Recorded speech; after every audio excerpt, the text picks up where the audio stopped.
بسم اللہ الرحمن الرحیم۔ شروع کرتا ہوں کہ نام سے جو بے حد مہربان نہایت رحم کرنے والا ہے۔ یاسین والقرآن الحکیم، قسم ہے حکمت والے قرآن کی۔ انک لمن المرسلین، بے شک آپ اللہ کے رسولوں میں سے ہیں۔ علی صراط مستقیم، سیدھے راستے پر ہے۔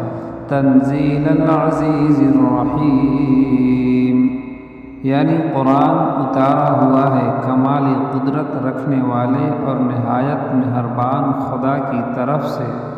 لتنذر قوما ما انذر آباؤہم فہم غافلون، تاکہ آپ ڈرائیں اس قوم کو کہ نہیں ڈرائے گئے ان کے آباء و اجداد، پس وہ غفلت میں پڑے ہوئے ہیں۔ لقد حق القول على اکثرهم فهم لا يؤمنون، البتہ تحقیق ثابت ہو گئی ہے یہ بات ان کی اکثریت پر، پس وہ نہیں ایمان لائیں گے۔